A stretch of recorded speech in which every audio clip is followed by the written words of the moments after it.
بسم اللہ الرحمن الرحیم۔ ایم ٹی اے کی پوڈ کاسٹ میں آج ہم محرم الحرام کے متعلق بات کریں گے۔ 10 محرم کو جو واقعہ ہوا، ثانیہ ہوا، اور شریک گفتگو ہوں گے آصف محمود باسط صاحب۔ اسب قابل اجمیری کے اس شعر سے شروع کریں گے کہ وقت کرتا ہے پرورش برسوں، حادثہ ایک دم نہیں ہوتا۔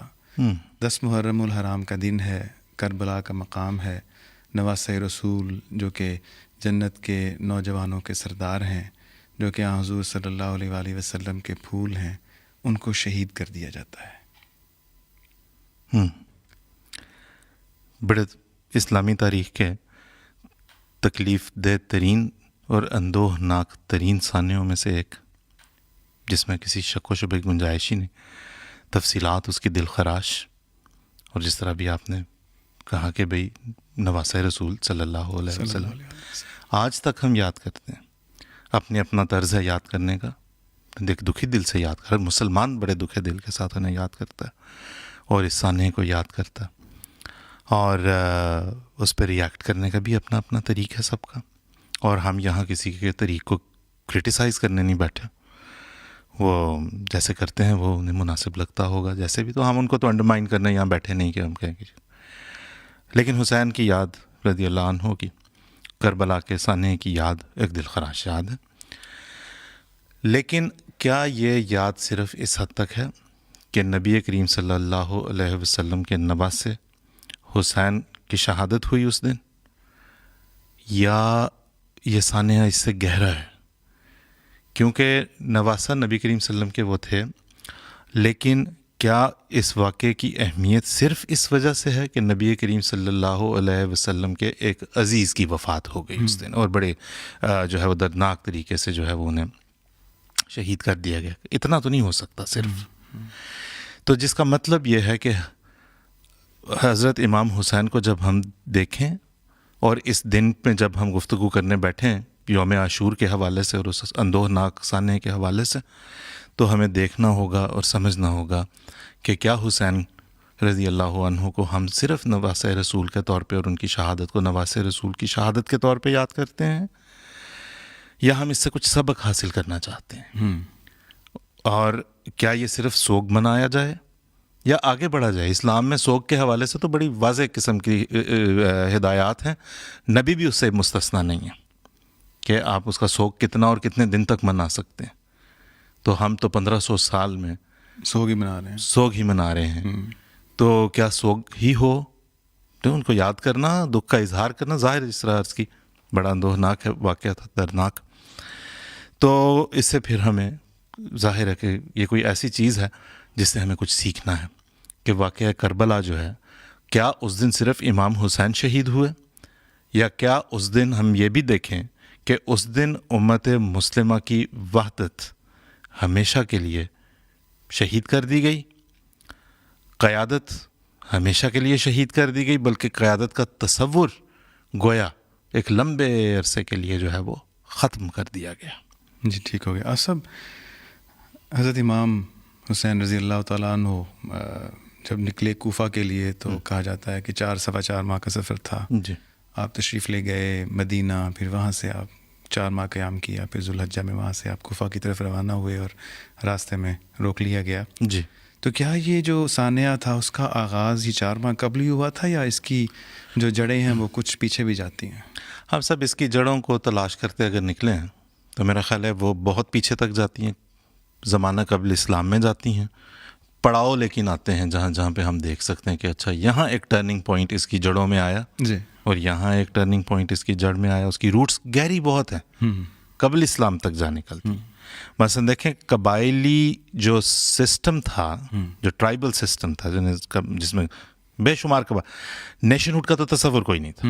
نبی کریم صلی اللہ علیہ وسلم کے بڑے بڑے معجزات کی بات ہوتی ہے، اور بہت مسلمان تلاش بھی کرتے رہتے ہیں کہ ہم یہ بتائیں کہ جی چاند کو 2 ٹکڑوں میں تقسیم کر دیا تھا، ایسے کر دیا، اور سب کچھ نبی کریم سے بہت بڑے قرآن نے تو بتا دیا کہ قرآن بہت بڑا معجزہ ہے۔ جی بالکل۔ ایک ایسے لوگوں کو اکٹھا کر لینا ایک قوم کی شکل میں جنہیں قومیت کے تصور سے کوئی واقفیت نہیں تھی، یہ سیاسی بعد میں ہے، روحانی پہلے ہے، بالکل معجزہ پہلے ہے، صحیح بات. باقی سیاسیات کے اندر آپ نے اس میں جو کچھ تلاش کرنا ہے وہ ہم بعد میں کریں گے، لیکن یہ معجزے سے کم نہیں کہ آپ نے اس قوم کو اکٹھا کر لیا.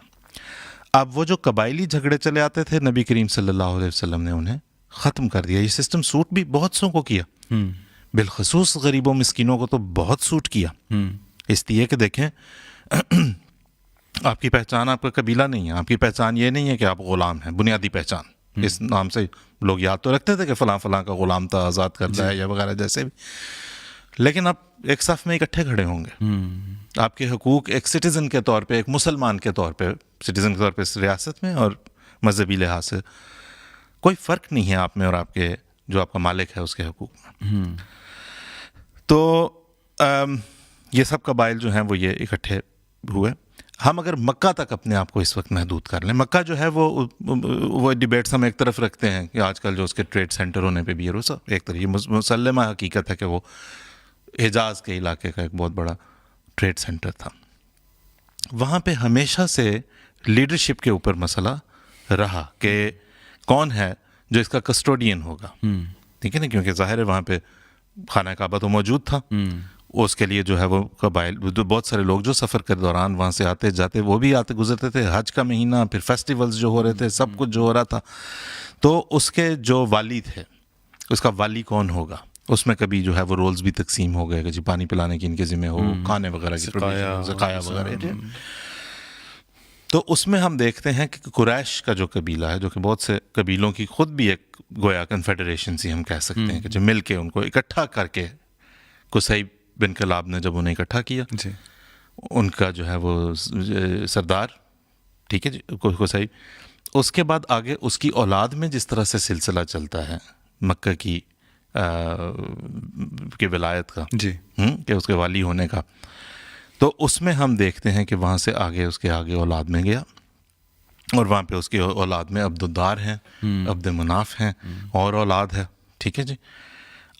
لیکن پاس آن جو ہے وہ ہو گیا عبد مناف کو، ٹھیک ہے، جس نے آگے سردار بنا جو قبیلے کا، جبکہ وہ ایلڈسٹ نہیں تھے، وہ بڑے تھے. ٹھیک ہے جی. عبد الدار جو پہلوٹا بھی کہتے ہیں، پہلوٹا کا تو وہ نہیں تھے. ٹھیک ہے. اچھا، وہاں سے عبد مناف کی وفات کے بعد جو ہے وہ بنے ہاشم. ایسا ہی ہے نا؟ ہاں جی، ٹھیک ہے. اچھا، عبد مناف کے بعد جو ہے وہ ہم دیکھتے ہیں کہ انہوں نے اپنے بیٹوں میں سے سب سے بڑے بیٹے عبد شمس کو اپنے قبیلے کی سرداری اور سربراہی دینے کی بجائے وصیت کی کہ میرے بعد میرا بیٹا ہاشم ہوگا. ٹھیک ہے جی. اور ہاشم کے بھائیوں نے اس چیز کو، انہوں نے بڑے بڑے مسائل تھے جو سیٹل کیے، اور وراثت کے ایشوز تھے، اور وہ سارے سیٹل ہوئے اور سب کچھ ہوا، ایگریمنٹ ہو گیا. ٹھیک ہے جی. وہ انہوں نے جو وہ عطر میں بھی ہاتھ لگائے اور جو ہے وہ قسمیں کھائیں، اور وہ سارا جو ہے وہ اس کی وجہ سے کیا ہونا تھا، یہ بونشت کہا جاتا ہے، یہ کچھ ایسے کہتے ہیں. بھائیوں میں تو کوئی ایسے اختلاف کا وہ سلسلہ نہیں اٹھا، لیکن وہاں پہ ہوا یہ ہے کہ اب جو نوفل عبد مناف کی اولاد میں سے ہاشم کو پاس آن ہو گیا، لیکن بڑے بھائی جن کو سرداری نہیں ملی تھی، ان کے بیٹے کے دل کے اندر گریونسز رہ گئیں، اور انہوں نے سمجھا کہ یہ ہمارا حق تھا جو ہم سے چھین لیا گیا. اب اب ہاشم اور آگے ان کی اولاد میں سے عبد المطلب آتے ہیں، اور عبد المطلب کی اولاد میں سے جو ہے وہ عبداللہ اور ابو طالب آتے ہیں جی. اور عبداللہ کی اولاد میں سے آتے ہیں محمد بن عبداللہ صلی اللہ علیہ وسلم، اور ابو طالب کی اولاد میں سے آتے ہیں علی ابن ابی طالب، اور علی ابن طالب کی اولاد میں سے حسن اور حسین رضی اللہ عنہم. دوسری طرف جو وہ ایک شاخ بن گئی تھی، اور جہاں پہ وہ ایک مستقل ایک جو خشمگین ایک جو رہے وہ اس چیز پہ کہ یہ ہمارے پاس آنی چاہیے تھی، وہ تھی امیہ ابن عبد شمس. وہاں سے جو سلسلہ آگے چلتا ہے وہ بنو امیہ کہلائے، جس میں آگے سلسلہ چلتا چلتا ابو سفیان تک، اور ابو سفیان سے امیر معاویہ تک آتا ہے سلسلہ جی، اور یزید تک جاتا ہے جی. تو اب جب یہ کربلا کے موقع پہ بظاہر تو حسین ہیں ایک انڈیویجول رضی اللہ عنہ، اور دوسری طرف یزید ہیں جی، لیکن یہ کسی بھی طرح سے ہم یہ نہیں کہہ سکتے کہ یہ دو انڈیویجولز تھے اور یہ ایک سٹینڈ الون واقعہ ہے جو آیا ہوا، دو سامنے آمنے ہوئے اور ان کا کوئی آپس میں مسئلہ تھا. اس کا سلسلہ پرانا چل رہا تھا، نسل در نسل. نسل در نسل.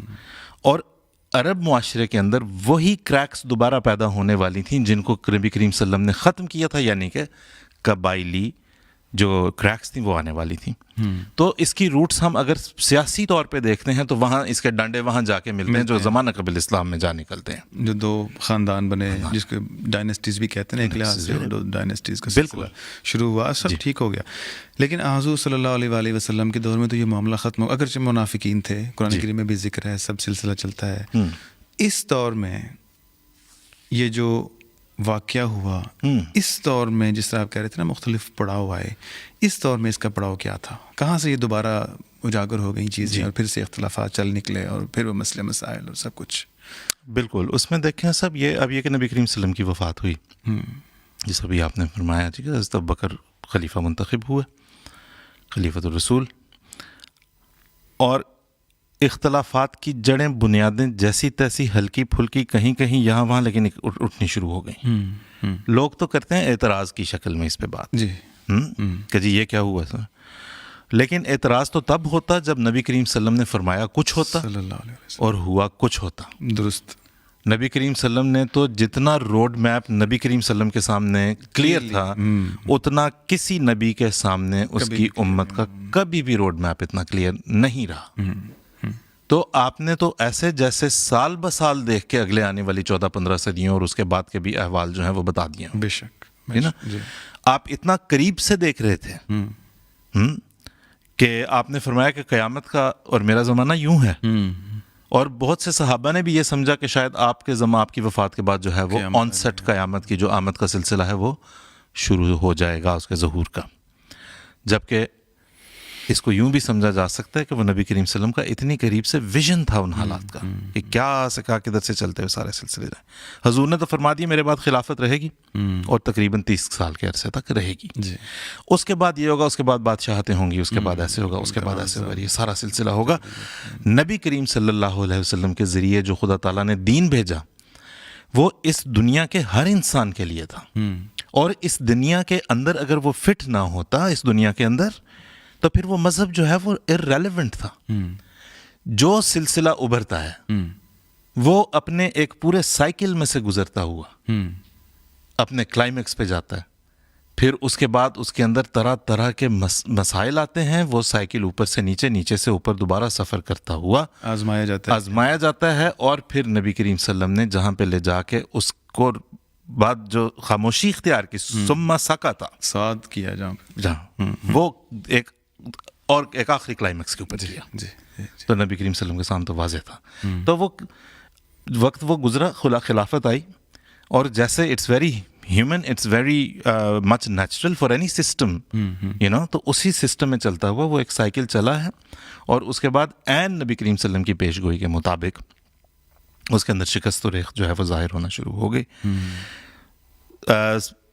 کسی بھی مطلب ہے کہ آپ دیکھ لیں تو عمرانیات کے حساب سے، ٹھیک ہے جی، آپ دیکھ لیں تو فزکس کے اصولوں کے لحاظ سے، آپ دیکھ لیں تو کیمسٹری کے اصولوں کے لحاظ سے، ہر لحاظ سے کوئی بھی سسٹم اٹھتا ہے، ابھرتا ہے، شکست و ریخت کا شکار ہوتا ہے اور ختم ہو جاتا ہے. بالکل نبی کریم صلی اللہ علیہ وسلم نے اس سائیکل کا کلائمیکس تک لے جا کے ہمیں پورا نقشہ دکھا دیا ہوا تھا، اور اب وہی کچھ ہو رہا تھا. بالکل ٹھیک بات ہے. تو حضرت عثمان کی جو شہادت ہے اس کا بھی اس میں کوئی عمل دخل تھا جہاں سے کوئی معاملہ شروع ہوا ہو؟ جی، اس میں دیکھیں حضرت عثمان کے بارے میں جس طرح ہم کہتے ہیں کہ نبی کریم صلی اللہ علیہ وسلم کی بعض بڑی واضح قسم کی اس طرح سے پیش خبریاں ملتی ہیں جس سے گویا اندازہ ہو کہ میرے بعد کون لوگ ہوں گے اور وہ کیا کیا تکلیفیں دیے جائیں گے. ایون امام حسین رضی اللہ عنہ کے بارے میں بھی بڑے، ٹھیک ہے، حضرت علی کے بارے میں بھی فرمایا کہ نوجوانوں کے سردار ہوں گے تو پیش گوئی ہے نا. ایگزیکٹلی، نوجوانی میں شہادت بھی ہو گئی. اور حضرت علی کے بارے میں بھی جی کہ ان کے ساتھ کون ہوں گے کون نہیں ہوں گے، اس طرح کی بھی بہت سی احادیث ہمیں ملتی ہیں جہاں پہ نبی کریم صلی اللہ علیہ وسلم نے بڑے واضح طور پہ فرما دیا. تو حضرت عثمان رضی اللہ عنہ کے زمانے میں وہ اس زمانے کا آن سیٹ ہے جس کے بارے میں نبی کریم صلی اللہ علیہ وسلم نے فرمایا کہ تم میں خلافت رہے گی جب تک خدا تعالیٰ چاہے گا، اور پھر اس کے بعد جو ہے وہ آگے ملک نادن اور بادشاہتیں ہیں اور وہ ڈیناسٹیکل رولز جو ہیں وہ سارے شروع ہو جائیں گے. حضرت عثمان رضی اللہ تعالیٰ عنہ کے زمانے میں وہ کریکس نمایاں ہو کے سامنے آئی ہیں، ٹھیک ہے نا. اب یہ حضرت عثمان اور ان کا بنو امیہ کے ساتھ جو تعلق اور لنک ہے اور بلانگنگ ہے وہ بھی ہمیں سامنے رکھنی چاہیے. اور حضرت ان کی شہادت کے بعد جب حضرت علی رضی اللہ تعالیٰ عنہ خلافت کے منصب پر بیٹھتے ہیں تو وہ ایک موقع مل گیا لوگوں کو کہ بھئی قصاص کیوں نہیں ہو رہا. وہ اس میں سارے اب وہاں پہ فورسز جو ہیں وہ اپنے ہینڈز جوائن کر رہی ہیں, آپس میں اکٹھی ہو رہی ہیں. ایک طرف بنو امیہ ہیں جو زور پکڑ رہے ہیں, خارجی ہیں جو کہتے ہیں جی من و ان اس کے مطابق کہ خلیفہ کے پاس کوئی اس چیز کا اختیار نہیں ہے. خلافت کو گزند پہنچی پہلے دور میں بھی اس بات کے اوپر کہ خلیفہ کے پاس کیا اختیار ہے اور کیا نہیں ہے, جب اس کو وہ کوئی گروہ فیصلے کرنے بیٹھ جائے. اور اس زمانے میں بھی ہم نے دیکھا کہ گزند پہنچتے پہنچتے بچ گئے, کیونکہ بالکل وہی بحث اٹھی کہ خلیفہ فیصلہ کیا کرے گا, وہ ایک گروہ ڈیسائیڈ کرے گا, وہ خلیفہ بالکل ٹھیک جی جی صحیح. خیر, اب وہاں پہ یہ فورسز ساری اکٹھی ہو رہی ہیں جی, جن کے اپنی اپنی دلچسپیاں ہیں.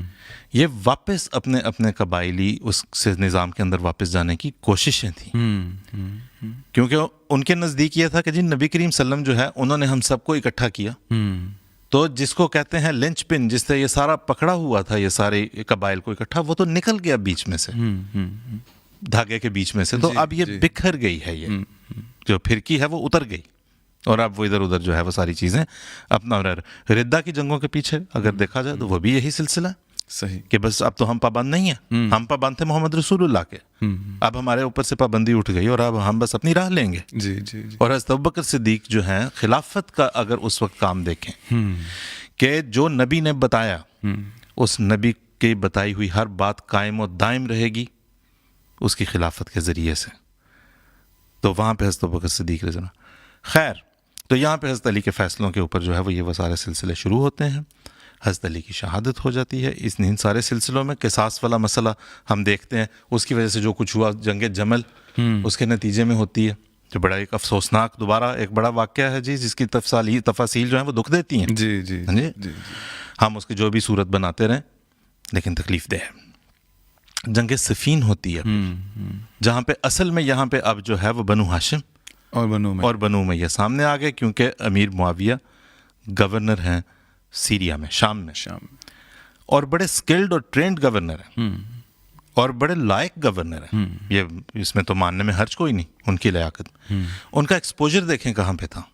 ان کا ایکسپوجر تھا بازنطینیوں کے ساتھ صرف جنگیں کرنے میں نہیں, ان کے ٹریڈ سسٹم کو سمجھنے میں, ان کے ٹریڈ روٹس کو دیکھنے اور سمجھنے میں, ان کے اکاؤنٹس کے سسٹم کو دیکھنے میں, بک کیپنگ کے سسٹم کو دیکھنے اور سمجھنے میں. بالکل ٹھیک ہے جی. اچھا, وہاں سے امیر معاویہ کی اسٹرینتھ جو ہے, ایک تو ملٹری بھی ہے, ایک نیوی بھی ہے دنیاوی لحاظ سے دیکھا جائے, اوپر سے نالج بھی ہے, اوپر سے ایکسپوجر بھی ہے. ایسے میں جب جنگ صفین میں امیر معاویہ اور حضرت علی آمنے سامنے ہوئے اور وہ جنگ ہوئی, جنگ جمل, جنگ صفین, اور حضرت علی رضی اللہ عنہ کے ساتھ جو افواج تھیں اور جو ملٹری طاقت تھی, جو سیاسی ملی قوت تھی, وہ بہرحال کمزور پڑی, جس کے نتیجے میں حضرت علی رضی اللہ عنہ کی شہادت ہوتی ہے کسی اور کے ہاتھوں جو خارجیوں میں سے کسی کے, لیکن وجہ میں ایک یہ بھی عمل ایک یہ بھی شامل تھا. اور اس کے بعد امیر معاویہ جو ہیں وہ بیعت لینا شروع کرتے ہیں. وہ مستحکم ہیں پہلے سے, وہ جتنا جہاں تک اسلامی سلطنت پھیل چکی ہے وہاں پہ اس سے جو ہے وہ اپنے جو ہے وہ بیعت کا سلسلہ قائم کرتے ہیں, گویا خلافت کا سلسلہ قائم کرتے ہیں, لیکن ایک ڈائنسٹی کی شکل میں, کہ ڈائنسٹی بھی تو بننی شروع ہو چکی ہوئی تھی. آپ دیکھیں مطلب ابو سفیان جنگ یرموک کے موقع پہ جو ہے وہ وہاں موجود تھے, ضعیف تھے تو لڑے تو نہیں, لیکن امیر معاویہ ان کی ظاہر اولاد, یزید ان کی اولاد تھے, جو ان کے بڑے بھائی تھے, ان کے بڑے بھائی امیر معاویہ کے, وہ یزید اول, وہ وہاں گورنر مقرر ہوتے ہیں. ان کی جو ہے وہ ان ٹائملی وفات جو تھا ان سے کہتے ہیں ہوئی, اس کے بعد جو ہے وہ امیر معاویہ مقرر ہوتے ہیں, اور امیر معاویہ کے بعد ان کا بیٹا امیر معاویہ جس وقت وہاں پہ مقرر کیے گئے ہیں, تو گویا بنو امیہ کی ڈائنسٹی کی بنیاد رکھی جا چکی تھی, مستحکم ہو چکے تھے.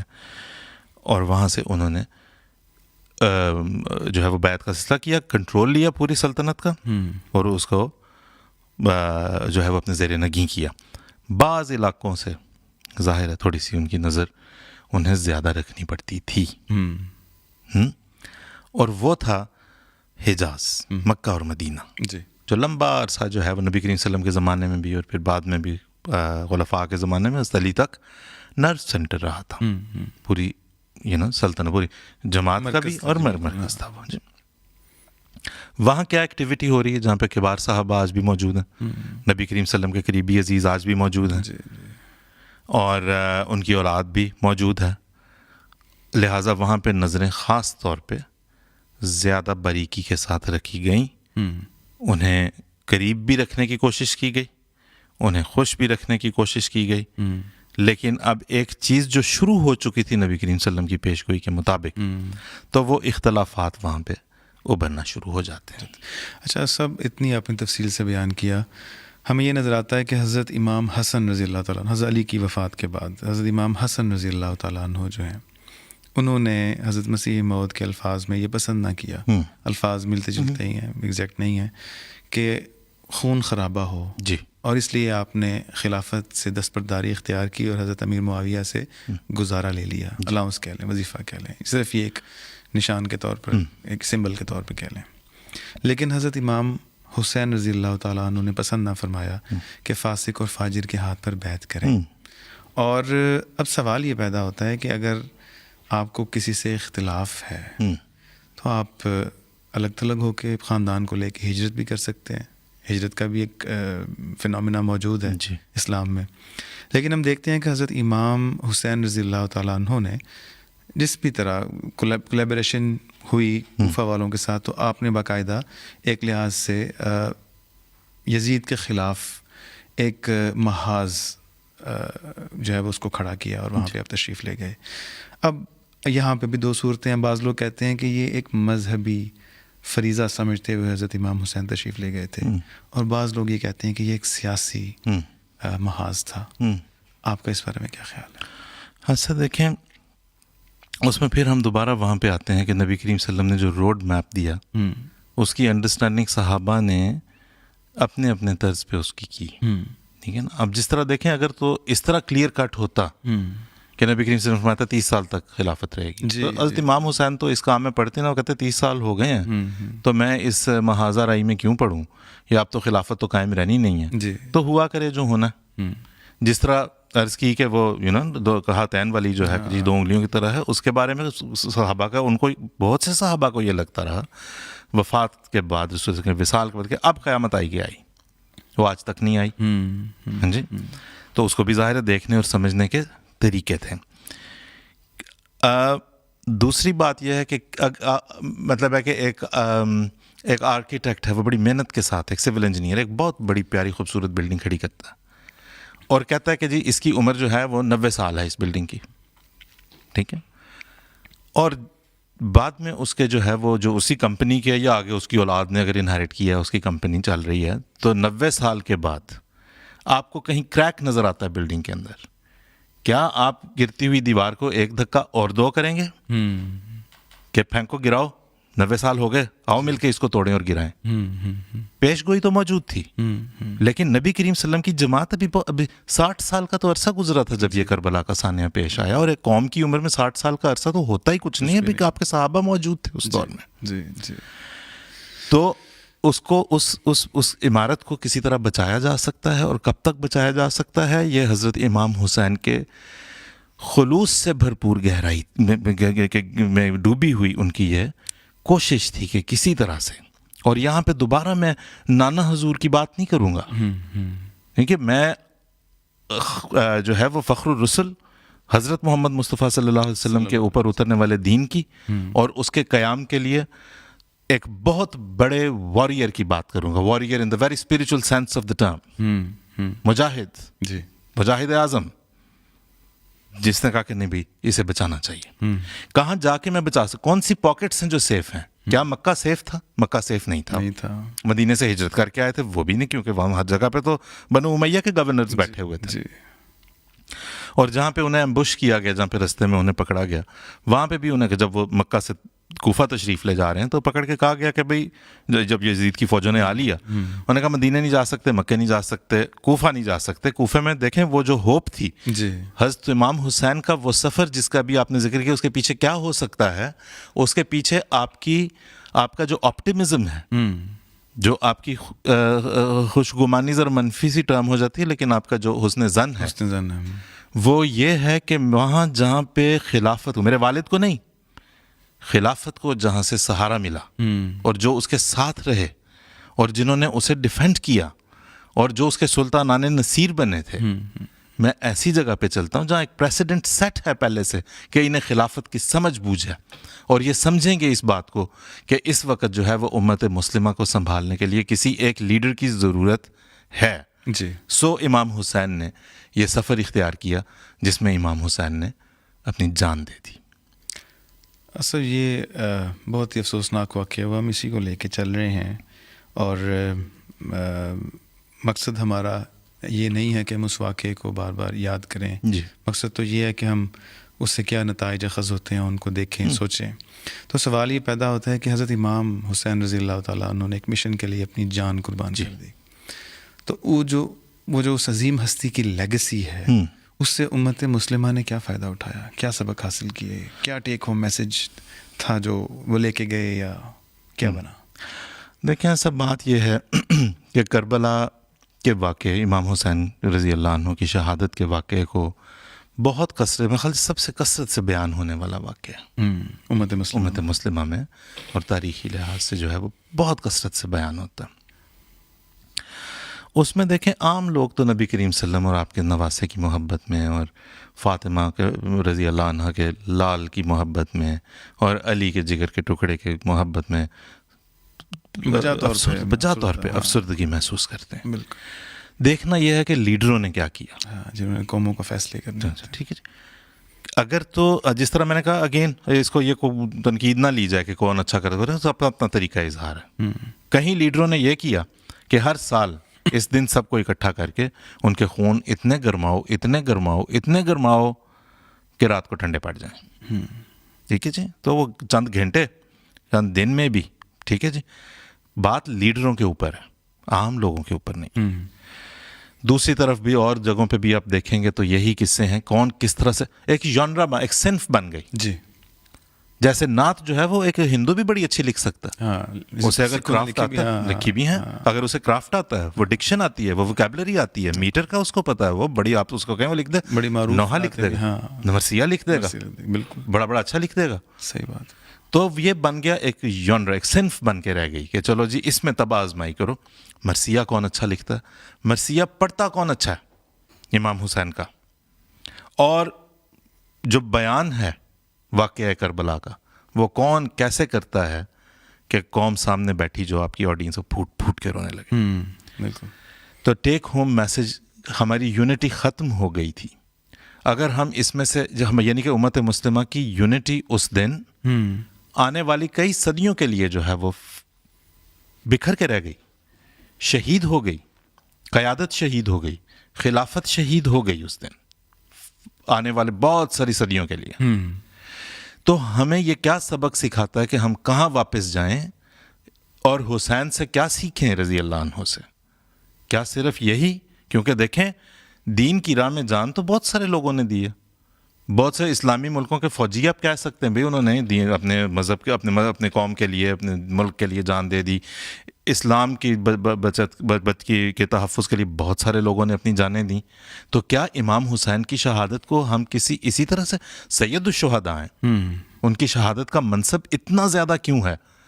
اس وجہ سے کہ اس کے اندر بہت ساری چیزوں کا جواب ہے کہ یونٹی تھی، یونٹی ہی واپس آئے گی تو امت مسلمہ برقرار رہے گی.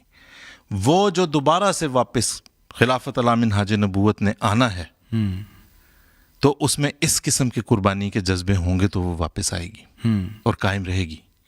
بالکل. اور جو امت کو اکٹھا کرنے کی ایک صورت نکلے گی تو وہ امام حسین کی سی دلیری مانگے گی. بالکل. اور وہ امام حسین ہی کی طرز پہ قربانیاں پیش کرنے کا تقاضا کرے گی.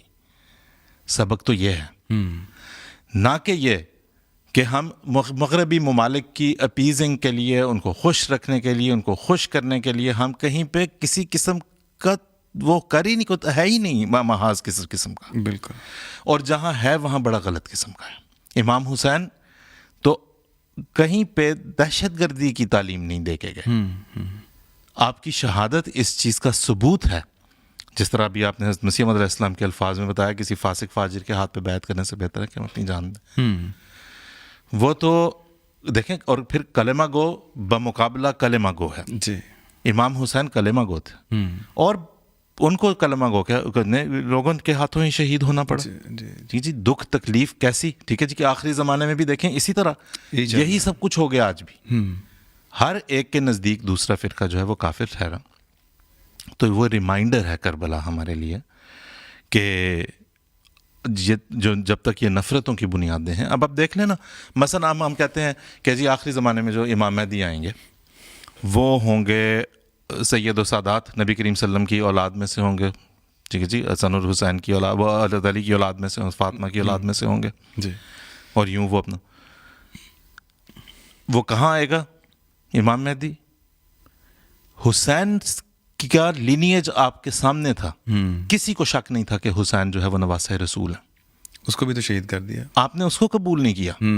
تو آج اتنے ہزار سال بعد جب کوئی جو ہے وہ چکوال سے اٹھ کے کہے گا کہ میں سید ہوں اور میں یہ دعویٰ لے کے آیا ہوں, تو پھر ہزاروں یزید ہوں گے اس کو, پھر تو ہزاروں یزید ہوں. اس کو پہلے تو اس کی ذلت دیکھنے والی ہوگی جو کی جائے گی.